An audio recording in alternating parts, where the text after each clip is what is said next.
یہ احسن مرزا صاحب، یہ کیا ہوا؟ آئینی ترامیم مولانا سے ملاقات بھی کی بلاول صاحب نے، لیکن وہ مانے نہیں پھر. دیکھیں جی، یہ تو سیاست میں ہوتا رہتا ہے کہ سیاستدان ملتے ہیں،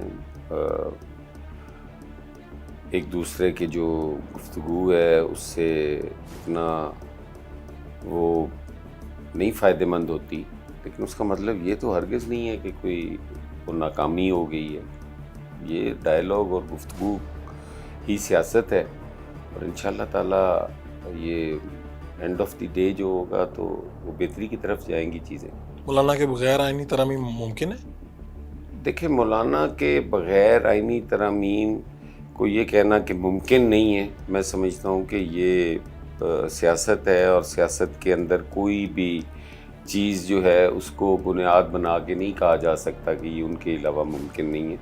کئی اور راستے نکلتے ہیں، لیکن پیپلز پارٹی کا جو اس پہ موقف ہے وہ کوئی آج کا نہیں ہے. ہم سی او ڈی میں ہم نے یہ چیزیں ڈالی، اور اس کو کرنے کی ہمیشہ ہم نے کوشش کی کہ آئینی عدالتیں ہونی چاہیے. وہ مولانا ساتھ ہوں تو بہتر ہے، نہ بھی ساتھ ہوں تو پیپلز پارٹی آئینی عدالتوں پہ تو کمپرومائز نہیں کرے گی. تو اب آئینی عدالت کی ذمہ داری کہتے ہیں جی بلاول صاحب نے لے لی. انہوں نے کہا مجبوری بھی ہے، ضروری بھی ہے، وہ گئے بھی وکلا کے پاس. اب نہیں، یہ ہمیشہ سے بلاول صاحب اور پاکستان پیپلز پارٹی پہ ہے. ہماری یہ ڈیمانڈ ہے، ہمارا ہی یہ ویژن ہے، کیونکہ ہم ہی وکٹم رہے ہیں. ہم 45 سال کے بعد بھٹو صاحب کا جو ہمیں ادھورا انصاف ملا، ہم تو یہ دیکھتے ہیں کہ 12-13 سال سے تو بی بی شہید کا جو کیس ہے وہ پینڈنگ پڑا ہوا ہے، اس پہ ہمیں انصاف نہیں مل سکا. تو لوگ جو 20-30 سال سے بیٹھے انتظار کر رہے ہیں کال کوٹڑیوں میں اور جیلوں میں، اور کئی تو ان میں سے ایگزیکیوٹ ہو جاتے ہیں، کئی ان میں سے بری ہو جاتے ہیں، تب ان کی اپیل آتی ہے، اور بعد میں پتہ چلتا ہے یہ بندہ تو پہلے ہی سزا بھگت چکا ہے. تو یہ جو تاخیر ہے انصاف کی فراہمی میں، پیپلز پارٹی چاہتی ہے کہ وہ ختم ہو. اور ہم یہی نہیں کہ آئینی عدالت پہ ہم کہتے ہیں، یہاں تو کوئی 60,000 یا اس سے زیادہ کے کیسز جو ہیں پینڈنگ پڑے ہوں گے. آپ اگر سول کورٹس میں جائیں، آپ اگر سیشن کورٹس میں جائیں، تو لوور کورٹس میں تو اس سے بھی بری حالت ہے. اتنی بھرمار ہے مقدمات کی. وہاں بھی پیپلز پارٹی چاہتی ہے کہ سول کورٹس علیحدہ ہوں، کرمنل کورٹس علیحدہ ہوں، چیزیں جو ہیں وہ سپیڈ کے ساتھ آگے بڑھیں. تو ڈیفینیٹلی یہ جو پچھلی 13-14 ماہ کی حکومت تھی اس میں بھی آئینی عدالت کی آپ لوگوں نے کہیں پہ بات کی ہوگی. دیکھیں، یہ یقیناً بات ہوتی رہی ہے، اور لیکن باہر پبلک میں نہیں آئی یہ بات. نہیں، گزارش یہ کچھ چیزیں ہوتی ہیں جو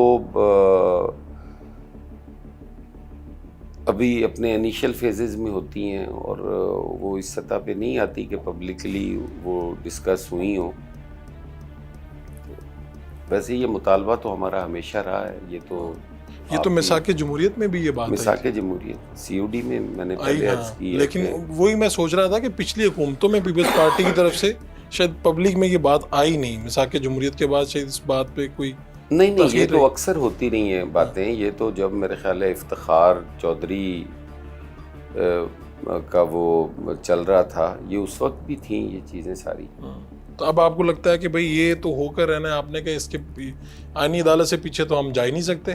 نہیں، اس کے علاوہ اور ہمارے پاس چیز کوئی نہیں ہے نا. اس کے علاوہ آپ بتائیں کہ کوئی حل، کوئی راستہ اگر ہے تو آپ بتائیں کہ یہ راستہ ہے. تو یہ تاثر کیوں ہے کہ یہ سب کچھ کوئی پیچھے بیٹھ کر کروا رہا ہے؟ مسودہ لوگ کہتے ہیں ہمیں ابھی ملا، ابھی دیکھا نہیں، اچانک بتایا گیا. مولانا کے لوگوں نے بھی ٹی وی پہ آگے کہا. تو یہ تاثر کیوں ہے؟ کیا آپ لوگوں کو پرانا مل گیا تھا یا آپ لوگوں کے ساتھ بھی ایسے ہی ہوا ہے؟ کسی نے دیا بعد؟ ایسا ہرگز نہیں ہے. جب سی او ڈی ہوا تھا میرا خیال ہے اس وقت تو کوئی بھی پیچھے بیٹھ کے دینے والا نہیں تھا، اور وہ پیپلز پارٹی کا اپنا ویژن تھا. اور پھر چیزیں جو یہ ٹائمنگ کا جو کہا جاتا ہے نا جی، یہ ابھی کی بات ہو رہی ہے. یہ نہ کرنے کے بہانے ہیں ٹائمنگ کے. جس وقت آصف علی زرداری صاحب نے 18th امینڈمنٹ کے ذریعے تمام اپنی پارز جو ہیں وہ پارلیمان کو دیں، اس وقت ٹائمنگ کیا تھی؟ کیا اس وقت وہ پریزیڈنٹ آف پاکستان نہیں تھے؟ انہوں نے پارلیمان کی سپرمیسی کے لیے، پارلیمان کو مضبوط کرنے کے لیے وہ تمام تر اختیارات پارلیمان کو نہیں دیے تھے؟ ٹھیک ہے، تو اب آپ کہہ رہے ہیں کہ اب دوبارہ وہ صدر پاکستان ہیں، اب دوبارہ سے ترامیم آئیں گی، اور یہ بھی پیپلز پارٹی کا کنٹریبیوشن ہوگا ترامیم میں بھی اور عدالتوں میں بھی؟